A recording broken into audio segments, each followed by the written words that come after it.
In the latter part of the last century there lived a man of science, an eminent proficient in every branch of natural philosophy, who not long before our story opens had made experience of a spiritual affinity more attractive than any chemical one. He had left his laboratory to the care of an assistant, cleared his fine countenance from the furnace smoke, washed the stain of acids from his fingers, and persuaded a beautiful woman to become his wife. In those days when the comparatively recent discovery of electricity and other kindred mysteries of nature seemed to open paths into the region of miracle, it was not unusual for the love of science to rival the love of woman in its depth and absorbing energy. The higher intellect, the imagination, the spirit, and even the heart might all find their congenial alignment in pursuits which, as some of their ardent votaries believed, would ascend from one step of powerful intelligence to another, until the philosopher should lay his head on the secret of creative force and perhaps make new worlds for himself. We know not whether Aylmer possessed the degree of faith in man's ultimate control over nature. He had devoted himself, however, too unreservedly to scientific studies ever to be weaned from them by any second passion. His love for his young wife might prove the stronger of the two, but it could only be by intertwining itself with his love of science, and uniting the strength of the latter to his own. Such a union accordingly took place, and was attended with truly remarkable consequences and a deeply impressive moral. One day, very soon after their marriage, Aylmer sat gazing at his wife with a trouble in his countenance that grew stronger until he spoke. "Georgiana," said he, "has it never occurred to you that the mark upon your cheek might be removed?" "No, indeed," said she, smiling, but perceiving the seriousness of his manner, she blushed deeply. "To tell you the truth, it has been so often called a charm that I was simple enough to imagine it might be so." "Ah, upon another face perhaps it might," replied her husband, "but never on yours. No, dearest Georgiana, you came so nearly perfect from the hand of nature that this slightest possible defect, which we hesitate whether to term a defect or a beauty, shocks me, as being the visible mark of earthly imperfection." "Shocks you, my husband?" cried Georgiana, deeply hurt, at first reddening with momentary anger, but then bursting into tears. "Then why did you take me from my mother's side? You cannot love what shocks you." To explain this conversation, it must be mentioned that in the center of Georgiana's left cheek there was a singular mark, deeply interwoven, as it were, with the texture and substance of her face. In the usual state of her complexion, a healthy though delicate bloom, the mark wore a tint of deeper crimson, which imperfectly defined its shape amid the surrounding rosiness. When she blushed, it gradually became more indistinct, and finally vanished amid the triumphant rush of blood that bathed the whole cheek with its brilliant glow.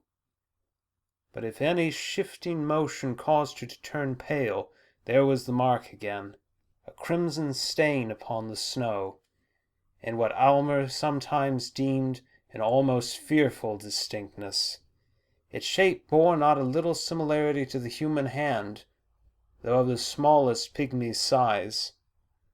Georgiana's lovers were wont to say that some fairy at her birth hour had laid her tiny hand upon the infant's cheek, and left this impress there in token of the magic endowments that were to give her such sway over all hearts. Many a desperate swain would have risked life for the privilege of pressing his lips to the mysterious hand. It must not be concealed, however, that the impression wrought by this fairy sign manual varied exceedingly, according to the difference of temperament in the beholders.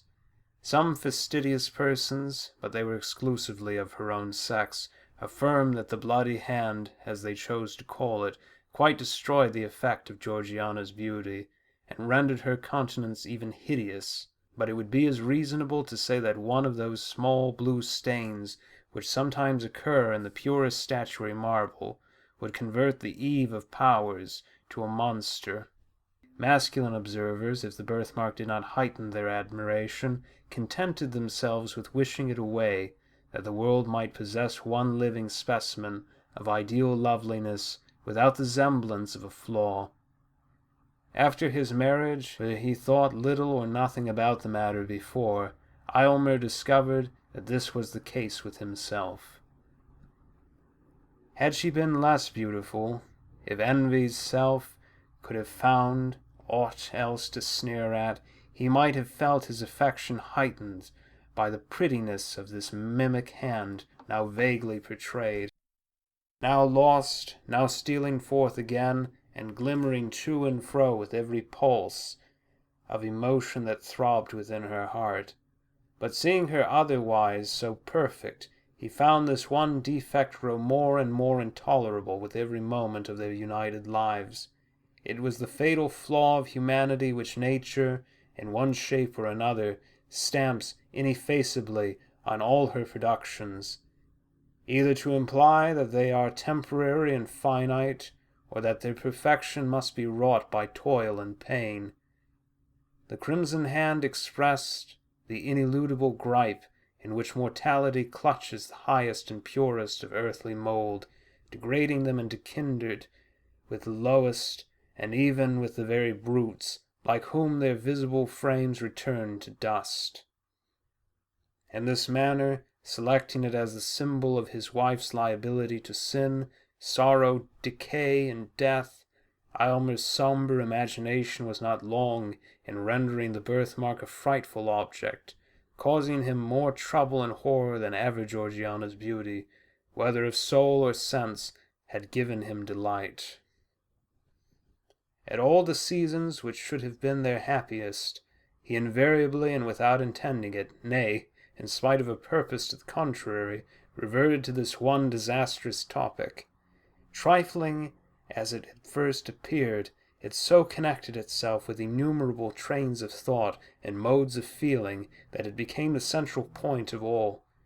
With the morning twilight, Aylmer opened his eyes upon his wife's face and recognized the symbol of imperfection.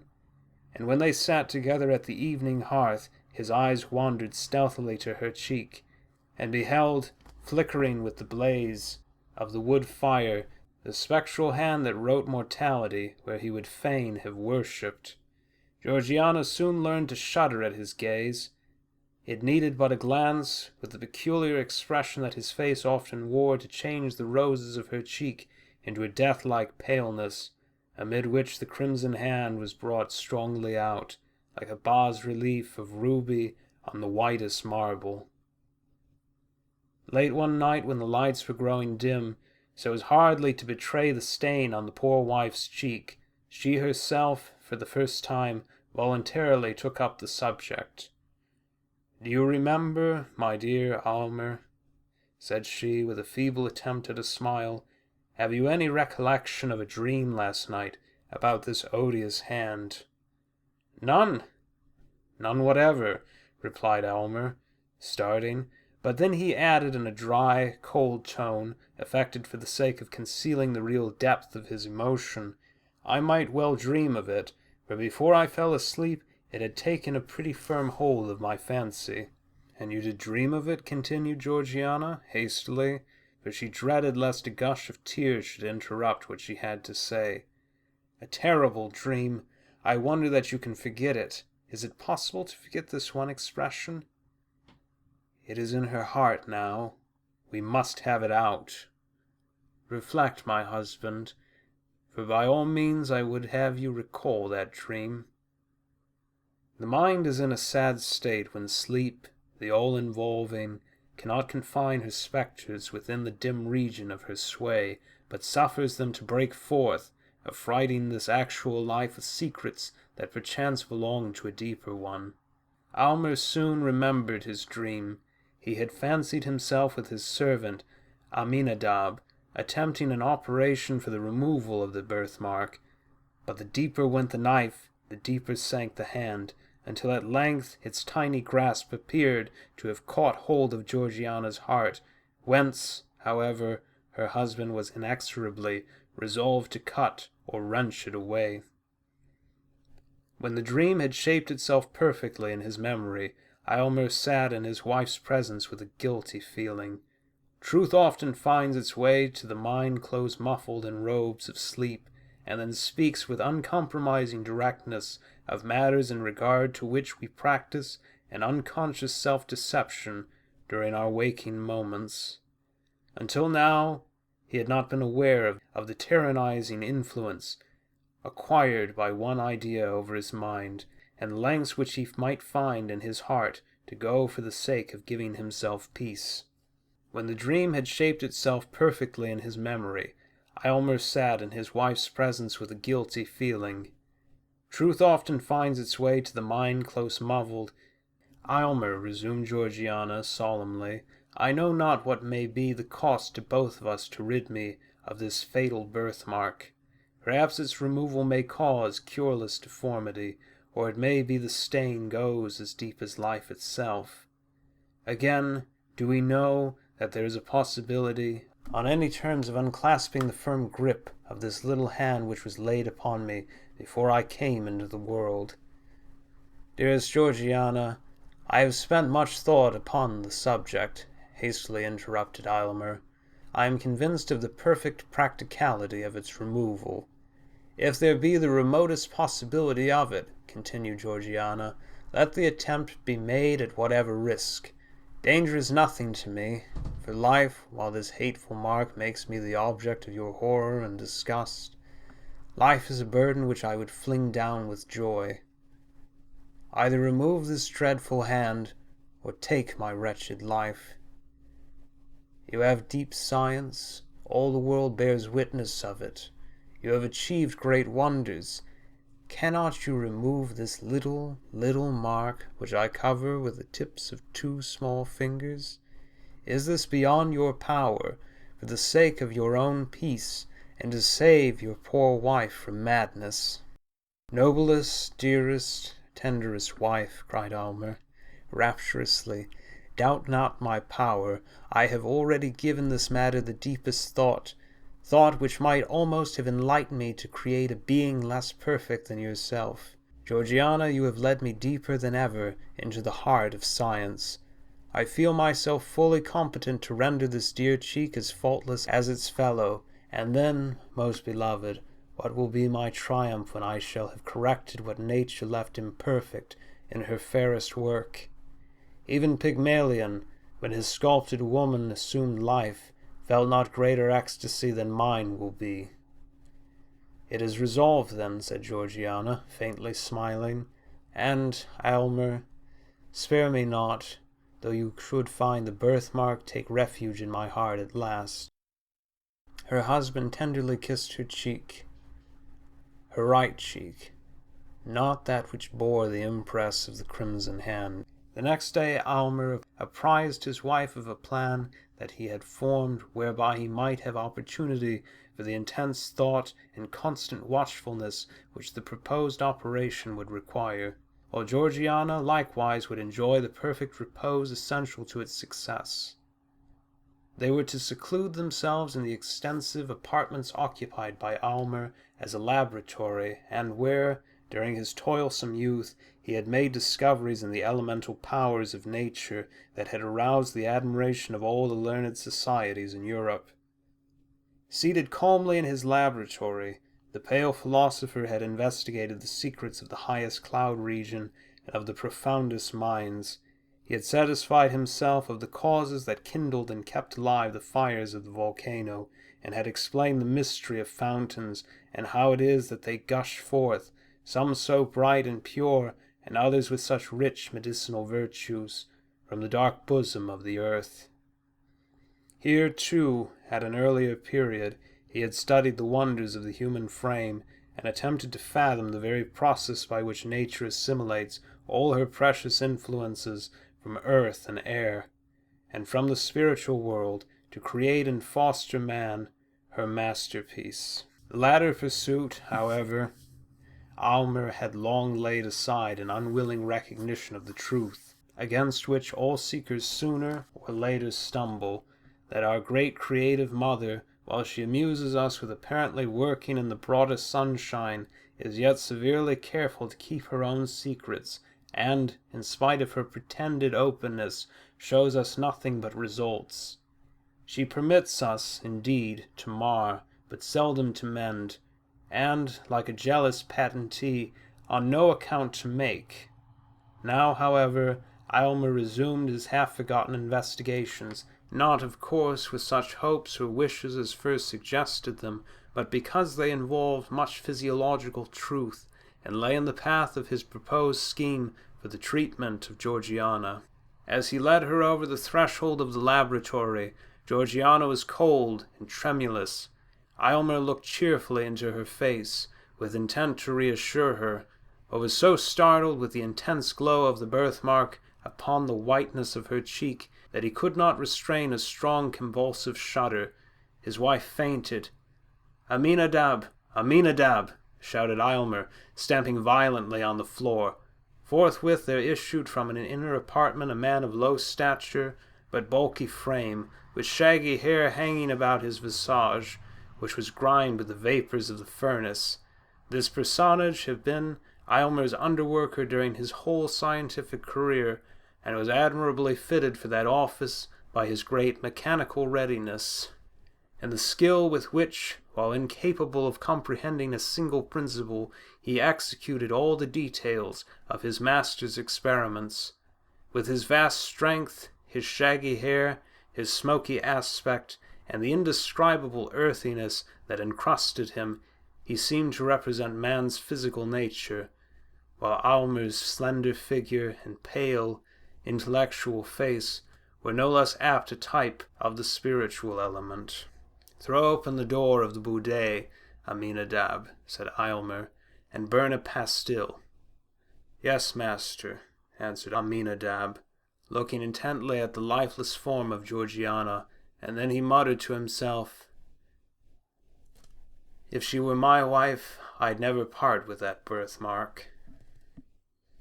When Georgiana recovered consciousness, she found herself breathing an atmosphere of penetrating fragrance, the gentle potency of which had recalled her from her death-like faintness. The scene around her looked like enchantment. Aylmer had converted those smoky, dingy, somber rooms, where he had spent his brightest years in recondite pursuits, into a series of beautiful apartments not unfit to be the secluded abode of a lovely woman. The walls were hung with gorgeous curtains, which imparted the combination of grandeur and grace that no other species of adornment can achieve, and as they fell upon the ceiling to the floor, their rich and ponderous folds, concealing all angles and straight lines, appeared to shut in the scene from infinite space. For aught Georgiana appeared to shut in the scene from infinite space. For aught Georgiana knew, it might be a pavilion among the clouds, and Aylmer, excluding the sunshine, which would have interfered with his chemical processes, had supplied its place with perfumed lamps, emitting flames of various hue, but all uniting in a soft, empurpled radiance.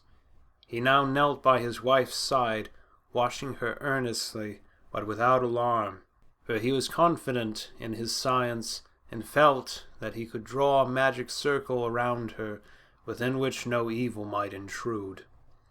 "Where am I?" "Ah, I remember," said Georgiana faintly, and she placed her hand over her cheek to hide the terrible mark from her husband's eyes. "Fear not, dearest," exclaimed he. "Do not shrink from me. Believe me, Georgiana, I even rejoice in this single imperfection, since it will be such a rapture to remove it." "Oh, spare me," sadly replied his wife. "Pray do not look at it again. I never can forget that convulsive shudder." In order to soothe Georgiana, and, as it were, to release her mind from the burden of actual things, Aylmer now put in practice some of the light and playful secrets which science had taught him among its profounder lore. Airy figures, Absolutely bodiless ideas and forms of unsubstantial beauty came and danced before her, imprinting their momentary footsteps on beams of light. Though she had some indistinct idea of the method of these optical phenomena, still the illusion was almost perfect enough to warrant the belief that her husband possessed sway over the spiritual world.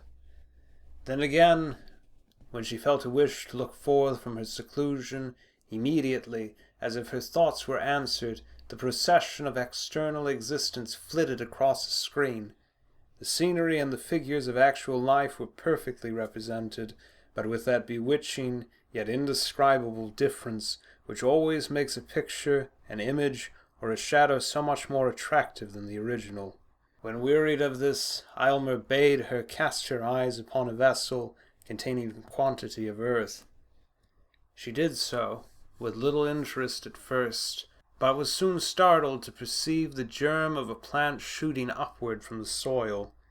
Then came the slender stalk, and leaves gradually unfolded themselves, and amid them was a perfect and lovely flower. "It is magical," cried Georgiana. "I dare not touch it." "No, pluck it," answered Aylmer. "Pluck it, and inhale its brief perfume while you may. The flower will wither in a few moments, and leave nothing save its brown seed vessels, but thence may be perpetuated a race as ephemeral as itself." But Georgiana had no sooner touched the flower than the whole plant suffered a blight, its leaves turning coal-black as if by the agency of fire. "It was too powerful a stimulus," said Aylmer, thoughtfully. To make up for this abortive experiment, he proposed to take her portrait by a scientific process of his own invention. It was to be effected by rays of light striking upon a polished plate of metal. Georgiana assented, but on looking at the result was affrighted to find the features of the portrait blurred and indefinable, while the minute figure of a hand appeared where the cheek should have been. Aylmer snatched the metallic plate and threw it into a jar of corrosive acid. Soon, however, he forgot these mortifying failures. In the intervals of study and chemical experiment he came to her flushed and exhausted, but seemed invigorated by her presence, and spoke in glowing language of the resources of his art. He gave a history of the long dynasty of alchemists who spent so many ages in quest of the universal solvent by which the golden principle might be elicited from all things vile and base. Aylmer appeared to believe that, by the plainest scientific logic, it was altogether within the limits of possibility to discover this long-sought medium. But, he added, a philosopher who should go deep enough to acquire the power would attain too lofty a wisdom to stoop to the exercise of it. Not less singular were his opinions in regard to the elixir vitae. He more than intimated it was at his option to concoct a liquid that should prolong life for years, perhaps interminably, but that it would produce a discord in nature which all the world, and chiefly the quaffer of the immortal nostrum, would find cause to curse. "Aylmer, are you in earnest?" asked Georgiana, looking at him with amazement and fear. "It is terrible to possess such power, or even to dream of possessing it." "Oh, do not tremble, my love," said her husband. "I would not wrong either you or myself by working such inharmonious effects upon our lives, but I would have you consider how trifling, in comparison, is the skill requisite to remove this little hand." At the mention of the birthmark, Georgiana, as usual, shrank as if a red-hot iron had touched her cheek. Again Aylmer applied himself to his labors. She could hear his voice in the distant furnace-room giving directions to Aminadab, whose harsh, uncouth, misshapen tones were audible in response, more like the grunt or growl of a brute than human speech. After hours of absence, Aylmer reappeared and proposed that she would now examine his cabinet of chemical products and natural treasures of the earth. Among the former he showed her a small vial in which he remarked, was contained a gentle yet most powerful fragrance, capable of impregnating all the breezes that blow across the kingdom. They were of inestimable value, the contents of that little vial, and, as he said so, he threw some of the perfume into the air and filled the room with piercing and invigorating delight. "And what is this?" asked Georgiana, pointing to a small crystal globe containing a gold-colored liquid. "It is so beautiful to the eye that I could imagine it the elixir of life." "In one sense it is," replied Aylmer, "or rather the elixir of immortality. It is the most precious poison that ever was concocted in this world. By its aid I could apportion the lifetime of any mortal at whom you might point your finger. The strength of the dose would determine whether he were to linger out years or drop dead in the midst of a breath. No king on his guarded throne could keep his life if I, in my private station, should deem that the welfare of millions justified me in depriving him of it." "Why do you keep such a terrific drug?" inquired Georgiana in horror. "Do not mistrust me, dearest," said her husband, smiling. "Its virtuous potency is yet greater than its harmful one. But see, here is a powerful cosmetic. With a few drops of this in a vase of water, freckles may be washed away as easily as the hands are cleansed. A stronger infusion would take the blood out of the cheek and leave the rosiest beauty a pale ghost." "Is it with this lotion that you intend to bathe my cheek?" asked Georgiana, anxiously. "Oh, no," hastily replied her husband. "This is merely superficial. Your case demands a remedy that shall go deeper." In his interviews with Georgiana, Aylmer generally made minute inquiries as to her sensations and whether the confinement of the rooms and the temperature of the atmosphere agreed with her. These questions had such a particular drift that Georgiana began to conjecture that she was already subjected to certain physical influences, either breathed in with the fragrant air or taken with her food. She fancied, likewise, but it might be altogether fancy, that there was a stirring up of her system, a strange, indefinite sensation creeping through her veins and tingling, half painfully, half pleasurably, at her heart. Still, whenever she dared to look into the mirror, there she beheld herself pale as a white rose, and with the crimson birthmark stamped upon her cheek. Not even Aylmer now hated it so much as she.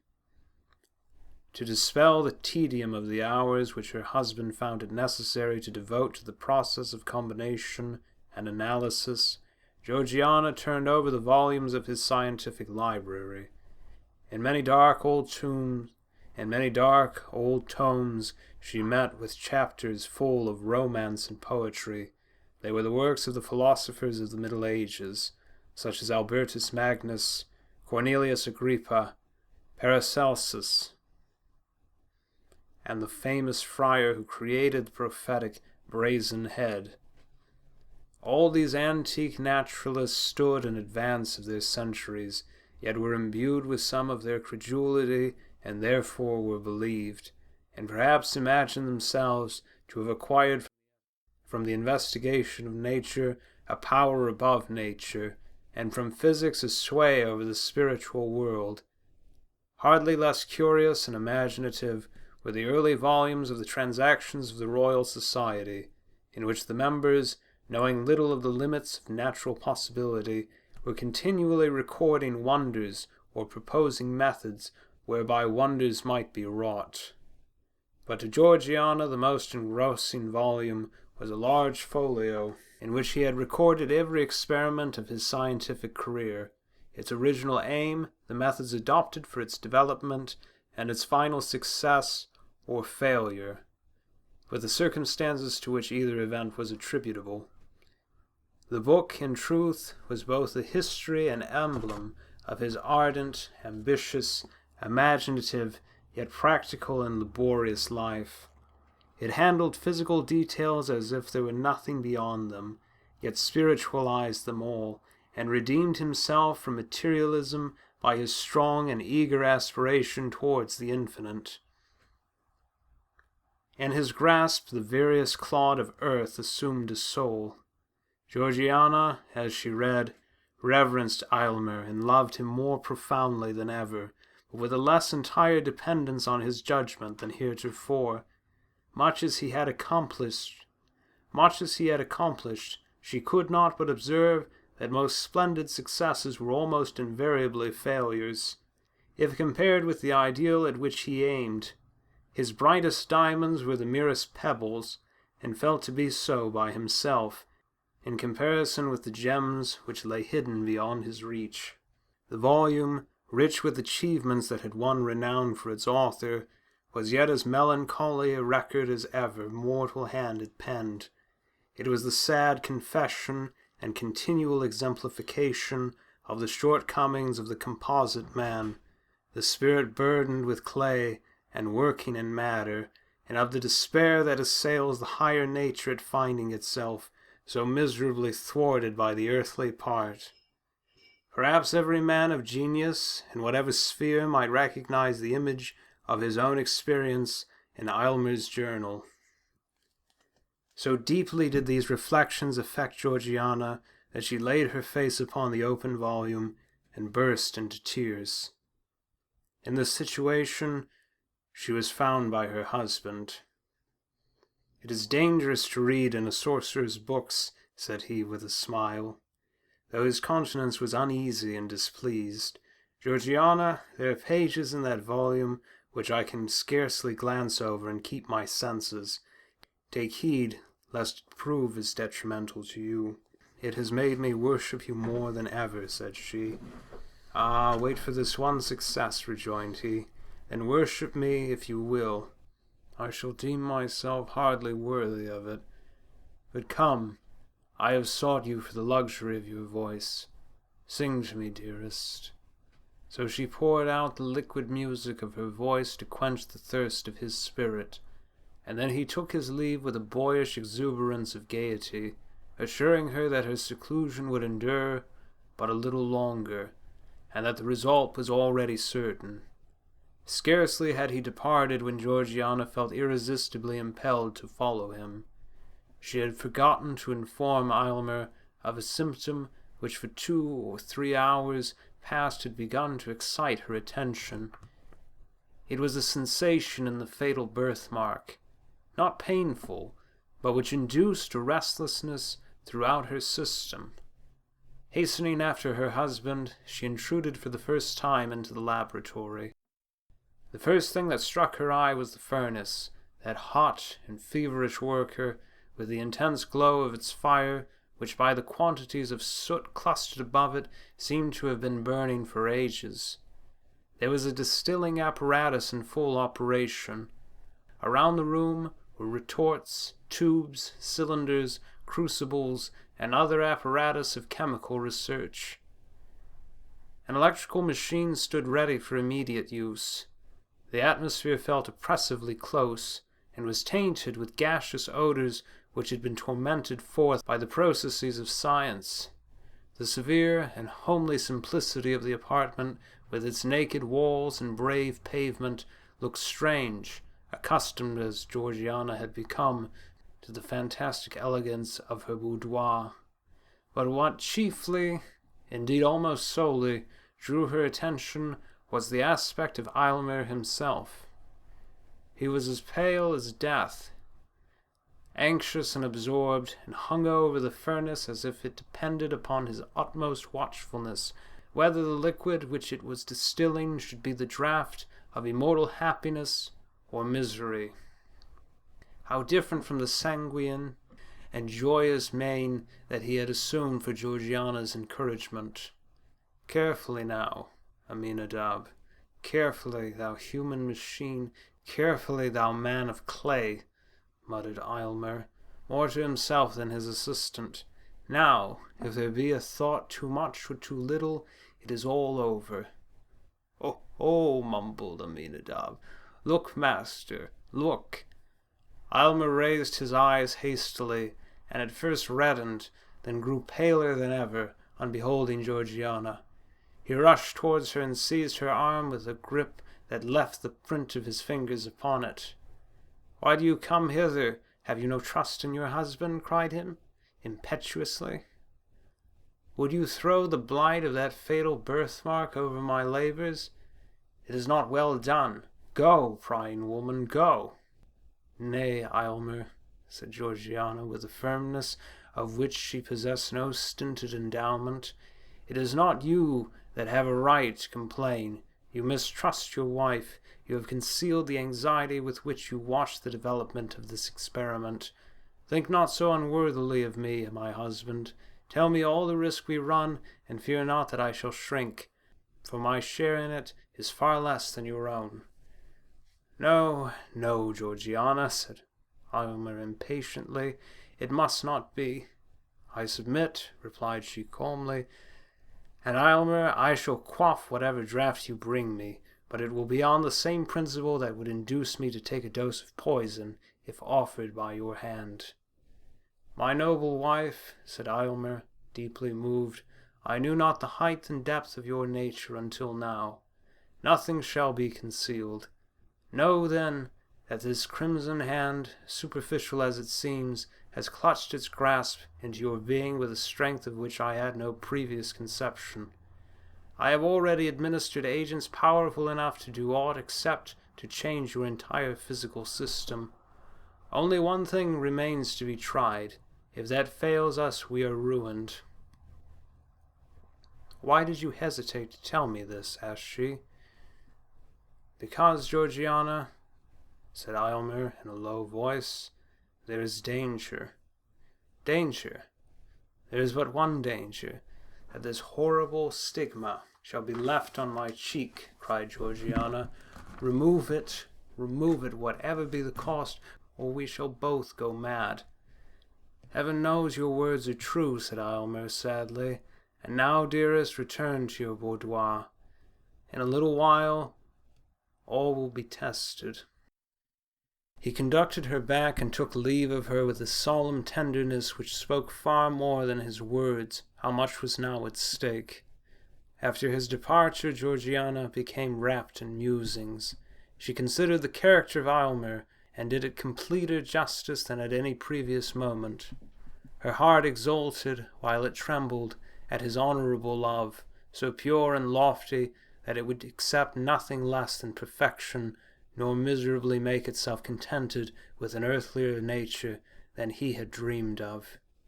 She felt how much more precious was such a sentiment than that meaner kind which would have borne with the imperfection for her sake, and have been guilty of treason to holy love by degrading its perfect idea to the level of the actual. And with her whole spirit she prayed that, for a single moment, she might satisfy his highest and deepest conception. Longer than one moment she well knew it could not be, for his spirit was ever on the march, ever ascending, and each instant required something that was beyond the scope of the instant before. The sound of her husband's footsteps aroused her. He bore a crystal goblet containing a liquor colorless as water, but bright enough to be the draught of immortality. Aylmer was pale, but it seemed rather the consequence of a highly wrought state of mind and tension of spirit than of fear or doubt. "The concoction of the draught has been perfect," said he, in answer to Georgiana's look. "Unless my science has deceived me, it cannot fail."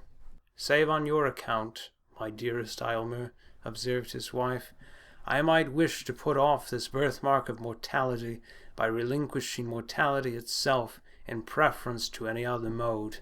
Were I weaker and blinder, it might be happiness. Were I stronger, it might be endured hopefully. But, being what I find myself, methinks I am of all mortals the most fit to die." "You are fit for heaven without tasting death," replied her husband. "But why do we speak of dying? The draught cannot fail. Behold its effect upon this plant." On the window-seat there stood a geranium diseased with yellow blotches, which had overspread all its leaves. Aylmer poured a small quantity of the liquid upon the soil in which it grew. In a little time, when the roots of the plant had taken up the moisture, the unsightly blotches began to be extinguished in a living verdure. There needed no proof, said Georgiana, quietly. Give me the goblet. I joyfully stake all upon your word. Drink, then, thou lofty creature, exclaimed Aylmer, with fervid admiration. There is no taint of imperfection on thy spirit. Thy sensible frame, too, shall soon be perfect. She quaffed the liquid and returned the goblet to his hand. It is grateful, said she with a placid smile. Methinks it is like water from a heavenly fountain, for it contains I know not what of unobtrusive fragrance and deliciousness. It allays a feverish thirst that had parched me for many days. Now, dearest, let me sleep. My earthly senses are closing over my spirit like the leaves around the heart of a rose at sunset. She spoke the last words with a gentle reluctance, as if it required almost more energy than she could command to pronounce the faint and lingering syllables. Scarcely had they loitered through her lips ere she was lost in slumber. Aylmer sat by her side, watching her aspect with the emotions proper to a man the whole value of whose existence was involved in the process now to be tested. Mingled with his mood, however, was the philosophic investigation characteristic of the man of science. Not the minutest symptom escaped him. A heightened flush of the cheek, a slight irregularity of breath, a quiver of the eyelid, a hardly perceptible tremor through the frame, such were the details which, as the moments passed, he wrote down in his folio volume. Intense thought had set its stamp upon every previous page of that volume, but the thoughts of years were all concentrated upon the last. While thus employed, he failed not to gaze often at the fatal hand, and not without a shudder. Yet once, by a strange and unaccountable impulse, he pressed it with his lips. His spirit recoiled, however, in the very act, and Georgiana, out of the midst of her deep sleep, moved uneasily and murmured as if in remonstrance. Again Aylmer resumed his watch, nor was it without avail. The crimson hand, which at first had been strongly visible upon the marble paleness of Georgiana's cheek, now grew more faintly outlined. She remained not less pale than ever, but the birthmark, with every breath that came and went, lost somewhat of its former distinctness. Its presence had been awful. Its departure was more awful still. Watch the stain of the rainbow fading out of the sky, and you will know how that mysterious symbol passed away. By heaven, it is well nigh gone, said Aylmer to himself, in almost irrepressible ecstasy. I can scarcely trace it now. Success! And now it is like the faintest rose color. The lightest flush of blood across her cheek would overcome it. But she is so pale. He drew aside the window curtain and suffered the light of natural day to fall into the room and rest upon her cheek. At the same time he heard a gross, hoarse chuckle, which he had long known as his servant Aminadab's expression of delight. "Ah, Claude! Ah, earthly mass!" cried Aylmer, laughing a sort of frenzy. "You have served me well. Matter and spirit, earth and heaven, have done both their part in this. Laugh, thing of the senses, you have earned the right to laugh." These exclamations broke Georgiana's sleep. She slowly unclosed her eyes and gazed into the mirror which her husband had arranged for that purpose. A faint smile flitted over her lips when she recognized how barely perceptible was now that crimson hand which had once blazed forth with such disastrous brilliancy as to scare away all their happiness. But then her eyes sought Aylmer's face with a trouble and anxiety that he could by no means account for. "My poor Aylmer," murmured she.